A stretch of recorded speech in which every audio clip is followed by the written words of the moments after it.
विकास की बात हो रही है, उससे पहले हम बात करें कि आखिर इतना मुद्दा गरमाया हुआ क्यों है। जो मुस्लिम आबादी की बात आप कर रहे हैं, दो महत्वपूर्ण इतिहास की घटना है। एक तो है बंग भंग जो आंदोलन हुआ 1905 में विभाजन होता है, और दूसरा 1947 में बंगाल का विभाजन होता है, जो पूर्वी पाकिस्तान है। वहाँ से जो 33% आबादी थी बंगाल की, वो पाकिस्तान चली गई, जो आजकल बांग्लादेश के नाम से जाना जाता है। लेकिन समस्याएं जो है वह आज़ादी के बाद जितनी बढ़नी चाहिए, उसके मतलब समस्याओं पर नियंत्रण होना चाहिए, विकास होना चाहिए, काम होना चाहिए, वो नहीं दिखा है। मैं बंगाल से खुद ही लौटा हूँ, एक अरसे के बाद वहाँ पर देखा है कि कुछ डेवलपमेंट के काम हो रहे हैं। वही हावड़ा है, जैसा पहले था, आज से 20 साल पहले गए थे वैसा ही है। तो विकास की बात कोई नहीं कर रहा है, केवल हिंदू मुस्लिम करके वो अपनी रोटी, राजनीतिक रोटियां सेकना चाहता है। ममता बनर्जी का एक स्ट्रॉन्ग होल्ड है बंगाल के अंदर में। आपने देखा कि पिछले चुनाव में उनको 213 सीटें मिली थी, 77 सीटों पर बीजेपी को संतोष करना पड़ा था, हालांकि बीजेपी का अच्छा प्रदर्शन रहा था। तो बंगाल में खासकर ममता बनर्जी का जो अपना एक कार्डर है, उस कार्डर को उन्होंने बरकरार रखा हुआ है। लेकिन जो काम ममता बनर्जी को सुपर पावर में रहते हुए करना चाहिए, उन्होंने नहीं किया। मुझे लगता है कि ये जो एज है बीजेपी को, आपने देखा है कि नितिन नवीन जब से राष्ट्रीय अध्यक्ष बने हैं, लगातार बंगाल की तरफ फोकस कर रहे हैं, उनकी यात्राएं शुरू हो रही है। 5 राज्यों में जो चुनाव है, खासकर असम, बंगाल, पुडुचेरी, तमिलनाडु और केरल, इनमें सबसे महत्वपूर्ण बंगाल है, क्योंकि बंगाल में जो होगा उसका असर दिल्ली तक होता है। आप देखिए ममता बनर्जी अभी हाल में जो पेंडुलम है, यहाँ दिल्ली आती हैं, दिल्ली में लोगों से मिलना चाहती है, प्रदर्शन एक गैल्वेनाइज करने का प्रयास है कि बंगाल की बातों को सुना नहीं जा रहा है।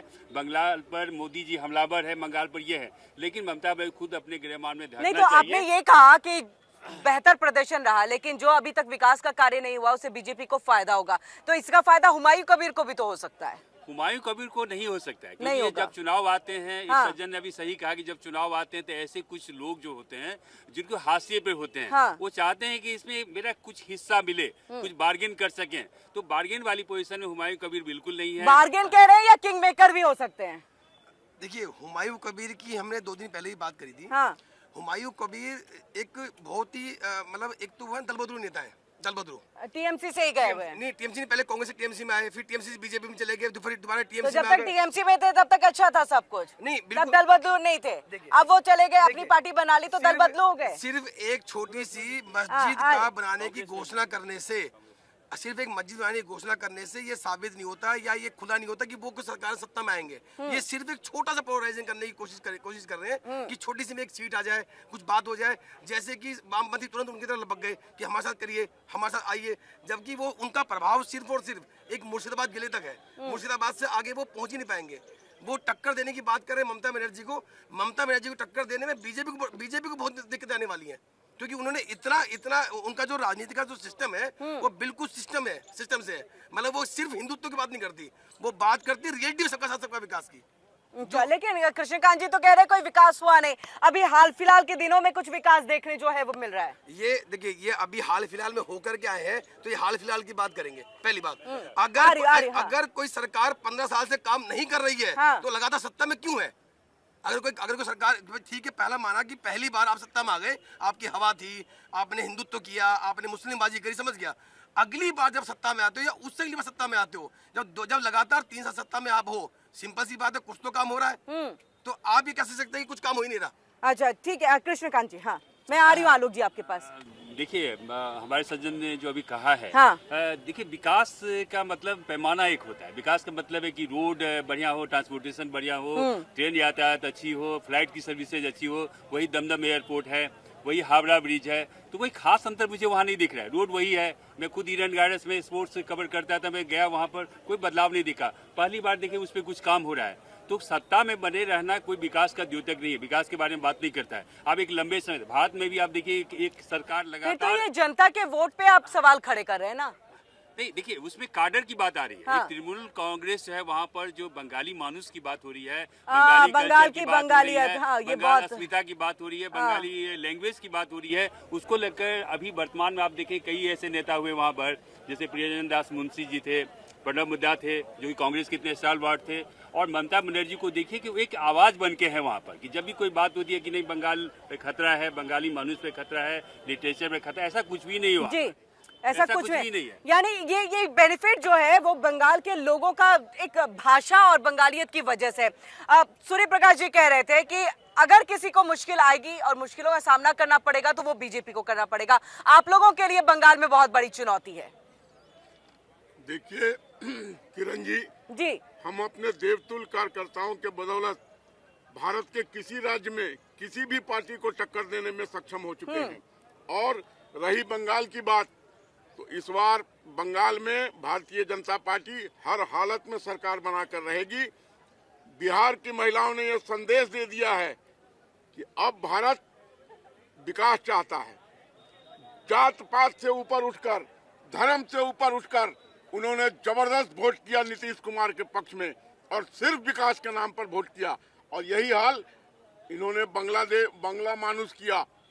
इन्होंने वहां के लोगों को एक मोह माया में फंसाया कि बंगाली बंगाली करके इनको इकट्ठा कर लें, लेकिन अब वहीं के लोग भारत भारत कह रहे हैं कि हम भारतीय हैं। लेकिन आलोक जी, अगर हम देखें तो पश्चिम बंगाल में मुस्लिम वोटर्स की पकड़ और कहें कि एक अहम भूमिका है किसी को भी सत्ता पर काबिज करने के लिए। ऐसे में बिना उनके सपोर्ट के क्या संभव है बीजेपी के लिए? देखिए, मैंने आपसे क्या कहा, बिहार की महिलाओं ने संदेश दे दिया। वहां बुरके के नीचे से भी ठपाठप वोट पड़े हैं कमल छाप पर, तभी यह अभूतपूर्व विजय प्राप्त हुई है। पांचवी बार नीतीश कुमार को इतना बड़ा बहुमत मिला है। ये तब तक संभव नहीं होता जब तक जात पात से ऊपर उठ के वोट नहीं होता, जब तक धर्म के ऊपर से उठ के वोट नहीं होता। जितनी हमारी जन कल्याणकारी योजनाएं हैं, मैं उसको गिनाना नहीं चाहता हूँ, वो सबका लाभ समाज के हर वर्ग को 100% मिल रहा है। और यही कारण है कि अब वो लोग विकास की तरफ मुखातिब है। अब धर्म और जात की राजनीति नहीं चलेगी। अरे हम लोग तो देवतुल्य कार्यकर्ताओं के बदौलत हिंदुस्तान में 2 MP थे जी, वहां से ऊपर उठ के हम सत्ता पे आए हैं। तो हम मेहनत करना जानते हैं, हम भारत को आगे ले जाने की कवायद करना जानते हैं, हम राष्ट्रभक्त लोग हैं। हम किसी भी कीमत पर, और अभी जो आपने देखा SIR के बाद जो बांग्लादेश बॉर्डर पर दौड़ लग रही थी, हाँ भाई क्यों जा रहे हो, तो यहाँ SIR हो रहा है, हमारे पास कोई कागजात नहीं है, तो उनके आधे वोटर तो भाग गए बांग्लादेश। अब जो बचे खुचे हैं वो कबीर नहीं, तो ये सूर्य जी, इसी का जवाब दीजिएगा। क्या SIR में जो कई लोग गए बांग्लादेश वापस चले गए? क्योंकि ये बार बार आरोप लगता है, और ऐसा नहीं, ममता बनर्जी ने भी अपने समय में ये आरोप लगाया था कि उनको ही वोटर्स बना करके अपना एक सत्ता पे काबिज जो है CPM भी हुआ करती थी। और आज अगर देखिए तो अब बीजेपी का भी यही आरोप है। अब ऐसे में ये बताइए, इसीलिए क्या हिंदुत्व की राजनीति, इसीलिए जगन्नाथ मंदिर का निर्माण, इसीलिए महाकालेश्वर मंदिर का निर्माण, महाकाल मंदिर का निर्माण, ये सब कराया जा रहा है कि अब हिंदुत्व के बिना उनकी नैया जो है वो पार होगी नहीं? देखिए, जो कलकत्ता की राजनीति, जो बंगाल की राजनीति है जी, वो सांस्कृतिक राजनीति, वो जो उनकी जो ममता बनर्जी की जो राजनीति है वो सांस्कृतिक हिंदुत्व पे टिकी हुई है। और जो बीजेपी की राजनीति टिकी है वो टिकी राजनीतिक हिंदुत्व पे। मतलब दोनों में अंतर है। मतलब इन्होंने जय श्री राम जैसे आस्था रूपी नाम को भी एक राजनीतिक नारा बना दिया और ये बात करते हैं हिंदुत्व की। आज अगर हम जय श्री राम ना बोले तो इनकी नजर में क्या है, हम गद्दार हो गए। हम जब ये कहते हैं कि जब हम लोग कहते हैं, हिंदू लोग कहते हैं कि हम मंदिर ही बनाएंगे, तो हम हैं राष्ट्र के भक्त, और हम कहते हैं कि मस्जिद ही बनाएंगे तो हम राष्ट्र विरोधी हो गए। अरे भाई, देश के नागरिकों को नहीं, मस्जिद बनाने से नाराजगी कहाँ है? बाबरी मस्जिद से नाराजगी है ना। नाम कुछ भी हो, सुनिए इनको जय श्री राम कहने से हम आपको क्या राष्ट्रभक्त नहीं मानेंगे? जय श्री राम कहना क्या जुर्म है? इतने दिनों तक हमको आपने दबा के रखा, अब हम दबने वाले नहीं है। हिंदू और हिंदुत्व सनातन जाग चुका है। हिंदू राष्ट्र है, हिंदू राष्ट्र रहेगा और हिंदू राष्ट्र बना के छोड़ेंगे। तो जिस दिन आप ऑर्डिनेंस पास कर देंगे, संविधान चेंज कर देंगे, उस दिन हम हिंदू राष्ट्र को मान लेंगे। तब तक हिंदू राष्ट्र की बात ही कोई कल्पना है। उसके लिए आपको पहले संविधान की प्रस्तावना ही चेंज करना पड़ेगा। जब तक हमारे पास आर्टिकल 21 है, 90 है, 14 है, तो हर किसी को अपना नाम चुनने का, अपना काम करने का, अपनी मस्जिद मंदिर गुरुद्वारे बनाने का हक है।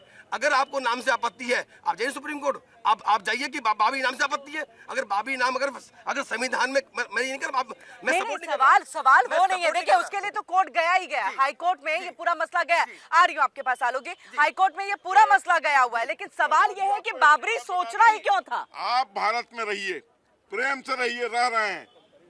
जिस समय विभाजन हुआ था आप कितने थे? 7%। आज आप हो चुके हैं 14%। अगर आप खुश नहीं थे, अगर आप खुशहाल नहीं थे, अगर आप मानसिक तौर पे सही नहीं थे, तो आपके जनसंख्या में इतनी वृद्धि क्यों हो गई? अगर आप डरे हुए रहते, सहमे हुए रहते, भूखे रहते, दबे कुचले रहते, तो क्या आपकी जनसंख्या में वृद्धि होती? भारत ने आपको वो शक्ति दी है। और क्या हुआ पाकिस्तान में? आजादी के वक्त हम वहां पर 21% थे, आज 1% हो गए। कौन सी वहां पर धरती चीर के उनको खा गई? आपने उनको जबरन मुस्लिम बनाया, जबरन उनको आपने धर्मांतरण किया। लेकिन हिंदुस्तान में आप 7 करोड़ से 30 करोड़ होने पर आ रहे हैं और कह रहे हैं कि हम आपको दबा रहे हैं। जय श्री राम कहना क्या गुनाह है? बोलिए जय श्री राम, बोलिए भारत माता की जय। बोलेंगे जय श्री राम, बोलेंगे जय श्री राम। जय श्री राम मेरी आस्था है, लेकिन जय श्री राम को आस्था रूप बनाना ये गलत है। पहली बात, इन्होंने बात की 7 करोड़ की। देखो, इन्होंने बात करी 7 करोड़ की। आप, मैं ये नहीं कह रहा कि कुछ की जनसंख्या बढ़ती कम हो रही है, लेकिन जिस 7 करोड़ की बात कर रहे हैं, उस वक्त देश की आबादी कितनी थी? 30 करोड़। अगर हम 150 करोड़ पहुंच गए हैं, अगर वो 7 से 30 से पहुंचे हैं, तो हम भी तो मात्र 20 करोड़ से पहुंचे 110 करोड़ पे, हम भी तो पहुंचे हैं। तो सिर्फ एक की बात क्यों करते हैं? नहीं, लेकिन जो पहुंचने का एक सिलसिला और एक जो स्पीड है वो मुस्लिम समुदाय में ज्यादा है। चाहे आप मालदा देख लीजिए, मुर्शिदाबाद देख लीजिए, या आसाम का आप देख लीजिए। देखिए, जिस थाली में खाते हैं उसी थाली में छेद करते हैं। पटना में पीएफआई के दफ्तर में गजवाए हिंद मिला। गजवाए हिंद बनाने की कवायद, और मदरसों में बजाय कि कंप्यूटर, डॉक्टर, इंजीनियर बनाने की, एक हिंदू को मारोगे तो जन्नत मिलेगी, ये पढ़ाया जाता है। अब ये नहीं चलेगा। अब भारत में यदि रहना है तो वंदे मातरम कहना होगा। जी जनसंख्या की बात करते हैं। जनसंख्या पे राजनीति का प्रभाव नहीं है। और जब संजय गांधी जी ने मुहिम चलाई थी, तो जनसंघ उसके विरोध में खड़ा था। जब उस टाइम चलाई जाती थी मुहिम जनसंख्या नियंत्रण करने की, उस टाइम खिलाफ में क्यों थे? नहीं, तो नसबंदी तो किसी और वजह से ना, जो आप जिसका जिक्र कर रहे हैं, उसके पीछे की वजह तो कुछ और थी ना। हम तो हमारे नसबंदी आपके यहाँ क्या बात कर रहे हैं आप? 4 करोड़ से 30 करोड़ हो गए, कहना नसबंदी है इनको। नहीं, वो संजय गांधी के वक्त की बात कर रहे हैं। संजय गांधी की वक्त की बात कर रहे हैं। संजय गांधी, लेकिन वो समय वो गलती की थी ना उन्होंने भी। नहीं, गलती क्या की थी? वो कहते हम तो हमारे दो के बाद पकड़ के थोड़ी ना करवाएंगे। लोकतंत्र कहाँ था उस वक्त में? अब पकड़ के थोड़ी ना करवा देंगे। आप सरकार एक योजना बना सकती है, सरकार एक योजना बना सकती है, जबरदस्ती थोड़ी ना करा सकती है। तो किसी की जनसंख्या बढ़ रही है तो उसमें सवाल को उठाने फिर क्यों उठाएंगे? अरे साहब, ये बताइए, आप जो है एक मिनट, जनसंख्या आप बढ़ा के मैम, क्या आप मेरे बच्चों को बेरोजगारी देना चाहते हो? अगर मैं लाख रुपए महीना कमाता हूँ, मेरे 2 बच्चे हैं, तो मेरा बच्चा इंग्लिश मीडियम में पढ़ेगा। अगर मैं लाख रुपए कमाता हूँ, मेरे बच्चे 5 हो गए, 6 हो गए, 10 हो गए, तो सरकारी स्कूल में जाएगा। ये कहते हैं जनसंख्या से आपका आपत्ति क्या है? अरे जनसंख्या से हॉस्पिटल की फिर बात करेंगे कि लाइन लग रही सरकारी हॉस्पिटल में, कौन जवाब देगा? जनसंख्या जितनी हमारे देश की कम होगी, उतना ही हम लोगों को बेनिफिट मिलेगा। ये हमारे भारत की जनता को सोचना चाहिए। एक तो कानून लाइए। अगर मैम, यही व्यक्तिगत बिजनेस नहीं है, व्यक्तिगत क्यों नहीं है? आप यहाँ नहीं, कानून की बात चल रही है, कानून की बात चल रही है, लेकिन विशेष समुदाय इसको लेकर के नकार रहा है। भाई साहब ने बोला कि मस्जिद बनाने में क्या आपत्ति? हमें मस्जिद में आपत्ति नहीं, न मजार में आपत्ति है। हमें अब्दुल कलाम जी के नाम से एक नहीं 100 मस्जिद बना लो, हमें कोई आपत्ति नहीं है, लेकिन बाबरी के नाम पर हमें आपत्ति है। रही बात, आपने कहा आप जितने भी मजार देख लो, वहाँ 99% हिंदू ही पूजा करता है। एक भी मंदिर में कोई ऐसा दिखा दो कि हमारे टोपी वाले मुसलमान भाई जाता हो, हाथ जोड़ता हो ऊपर से ही। हम लोग मस्जिद भी देखते हैं तो ऐसे सलाम कर लेते हैं भाई हमारा हिंदू धर्म से बढ़िया कोई धर्म नहीं भाई साहब। और आप कह रहे हो श्री राम, हम हिंदुस्तान में रहकर श्री राम नहीं बोलेंगे तो क्या पाकिस्तान में जाकर श्री राम बोलेंगे? आप ऐसी अब कौन सी वो बात? जी, आप कुछ कहना चाहेंगे? हाँ मैडम, दरअसल क्या है ना, हमारे देश में कुछ कट्टरपंथी लोग रहते हैं। ठीक है, वो तो शुक्र मनाओ, अभी एक विदेश से कुछ ऐसी न्यूज आई थी कि हिंदुस्तान के मुसलमान बेवकूफ़ हैं, क्योंकि उन्होंने एक मस्जिद के चक्कर में पूरे हिंदुस्तान के हिंदुओं को जगा दिया। और नहीं तो ये हिंदुस्तान गजवा हिंद बनने में कोई रह न जाता। आज जो है पूरे हिंदुस्तान के हिंदू जाग गए हैं। अब हिंदुस्तान गजवा हिंद नहीं बन सकता है, तो हम सभी जाग चुके हैं। अब अगर या तो आपको करना है तो संविधान के तरीके से चलिए। हिंदुस्तान में संविधान में सबसे पहले श्री राम दरबार का फोटो लगा हुआ, अम्बेडकर जी ने लगा के दिया है। तो इसलिए हिंदुस्तान हमेशा हिंदू राष्ट्र ही है। हिंदुस्तान में ये आपके लिए सूर्यप्रकाश जी, हाँ, हिंदुस्तान में जब संविधान में ही हिंदुस्तान का हिंदू राष्ट्र घोषित है तो हमें दोबारा घोषित करने की जरूरत नहीं है। बिल्कुल, जिसका जिक्र मोहन भागवत ने भी कई बार किया है। आप लोग में से कोई कुछ कहना चाहेगा? हाँ, आई आप। हाँ जी, बहुत दिन के बाद, कहाँ थे इतने दिन से? मैं तो यहीं पे था, सुन रहा था बीजेपी वालों से सवाल कर। तो सिर्फ सुनना काम नहीं है ना, बोलना जरूरी है। अभी ये जो समाजवादी पार्टी के प्रवक्ता हैं ये बोल रहे हैं, ये है कांग्रेस के सूर्य प्रकाश जी, ये है आपको पॉलिटिकल एनालिस्ट जी। आ रहे ये बोल रहे थे कि जनसंख्या के पर बिल लेकर के आना चाहिए। सबसे ज्यादा विरोध तो बिल की तैयारी तो बहुत दिन पहले से हो रही थी। जब सीए कानून आया, उन्होंने झूठा हल्ला फैलाया कि एनआरसी लागू हो रहा है, एनआरसी लागू हो रहा है। ये सूर्य जी आपके लिए है सवाल। सीए, एनआरसी, सब पे सवाल आप लोग खड़े करते हैं। एनआरसी का ड्राफ्ट तक नहीं आया और इन लोगों ने बोल दिया कि एनआरसी लागू हो रहा है। लोग धरना प्रदर्शन करने बैठे गए, देश जलने लग गया। कितने एनआरसी का कौन लेकर के आया था बताओगे आप आज? ऐसे ही अभी एक बिल आया यूजीसी का बिल। हाँ, उसमें थोड़ी सी चेंजिंग करनी है, उसमें बहुत सारी चीजें, थोड़ी सी चीज ऐड करनी है, लेकिन बिल खराब इतना भी नहीं था जितना बता दिया जी। दूसरी बात, संसदीय पैनल के जो अध्यक्ष बनाए गए थे उस बिल को ड्राफ्ट तैयार करने के लिए, वो कौन थे? दिग्विजय सिंह जी। और दिग्विजय सिंह कौन सी पार्टी से बिलोंग करते हैं? कांग्रेस पार्टी से। सत्ता किसकी है? भाजपा की। तो क्या उनकी साजिश नहीं हो सकती थी इसमें? हाँ, ये देखिए। अच्छा, ये बताइए पश्चिम बंगाल में किसकी सरकार आ सकती है आने वाले दिनों में, जिस तरह से हुमायूं कबीर ने तीसरा फ्रंट खोल दिया है? अरे ऐसे हुमायूं कबीर कितने आते हैं कितने जाते नहीं हैं। नहीं, लेकिन अब उनके साथ तो बाकी पार्टियां भी जुड़ने की तैयारी में। वो पार्टी जोड़ेंगे, ठीक है, पार्टी जोड़ेंगे, बीजेपी को तो फायदा ही है। बीजेपी को फायदा है हुमायूं कबीर के आने से। आप ये सारे लड़ लें, हाँ। अच्छा सारे पार्टी छोड़ दें, हाँ। हर हाल में मोदी को ही फायदा है, मोदी को ही फायदा मिलेगा। ये कुछ भी कर लें, मतलब आलोक जी खुश हो रहे हैं आप? हाँ, कुछ भी कर लें जी जी बिल्कुल, मोदी जी को फायदा है। हम सारे लड़ लें। बीजेपी की सरकार आने वाली है। जी बिल्कुल, मोदी जी को फायदा है। हम बीजेपी की सरकार आने वाली है बंगाल में, पश्चिम ये भी बंगाल तो में। संभव है ना कि हुमायूं कबीर जो है वो ममता दीदी उनकी भी टीम हो, कि आप एक तरफ से और बाद में किंग मेकर की भूमिका में आप आ जाए, आप फिर जाकर के जुड़ जाए। बिल्कुल, अभी छोटे छोटे पार्टियां बना रहे हैं, धीरे धीरे हर जगह अपनी फैला रहे हैं।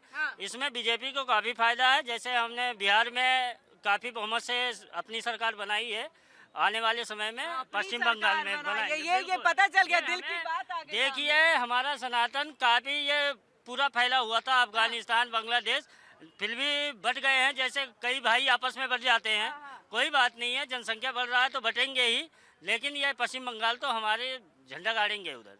पश्चिम बंगाल में झंडा गाड़ेगी बीजेपी।